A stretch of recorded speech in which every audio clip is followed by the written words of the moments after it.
Hello, good evening everyone. आज का जो मेरा टॉपिक है वो है withdrawal of data bill was a bad move according to the author. ये जो पर्सनल डेटा प्रोटेक्शन बिल था इसे रोक दिया गया है मॉनसून सीज़न में। कहा गया है कि instead of this new law will be introduce to protect our data, but कहीं ना कहीं ऑथर को इससे रिग्रेट है और वो कहती हैं कि this is our bad move. Data को प्रोटेक्ट किया जाता है डेटा प्रोटेक्शन अथॉरिटी से। हम जानते हैं कि डेटा जो है वो कलेक्शन ऑफ इंफॉर्मेशन है जो स्टोर की गई हैं, हम कह सकते हैं ऑन सैटेलाइट और ऑन द एयर। डाटा को दो तरह से क्लासिफाई किया जाता है, personal data and non personal data.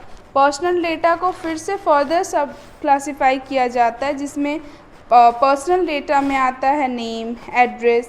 Sensitive personal data में आपका आता है financial health, sexual orientation, caste, gender etcetera. और वहीं क्रिटिकल पर्सनल डेटा देखें तो वहाँ पे मिलिट्री सिक्योरिटी हो गया, आपका नेशनल सिक्योरिटी हो गया, ये सब। ये जो डेटा प्रोटेक्शन लॉ था ये BN श्री कृष्ण कमेटी के द्वारा ड्राफ्ट किया गया था and it took almost 5 years to compose this bill. इस बिल में ये भी कहा गया था कि कोई भी पर्सन का अगर हम पर्सनल डेटा यूज़ करते हैं तो we need to concern him और हर। लेकिन अब इसको लेके थोड़ा सा पॉइंट ऑफ व्यू में देखें तो चेंज हो रहा है, क्योंकि अगर ये लॉ पास नहीं होती है तो हमारा जो पर्सनल डेटा है वो पब्लिक कर मतलब may be it will be misused in coming years.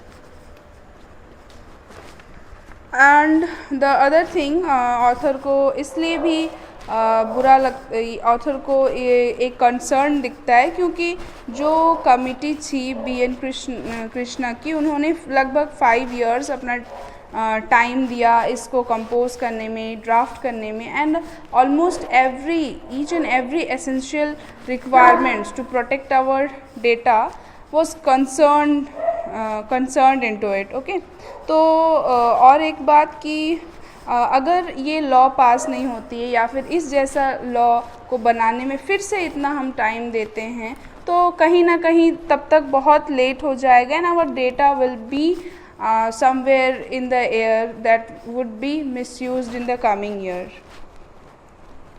और ये भी देखा जा सकता है कि हम इतने अब डिजिटलाइज्ड हो गए हैं कि हमारा ज़्यादा से ज़्यादा इन्फॉर्मेशन जो है वो पब्लिकली अभी भी प्रेजेंट है। So to protect this data we really need to have some laws.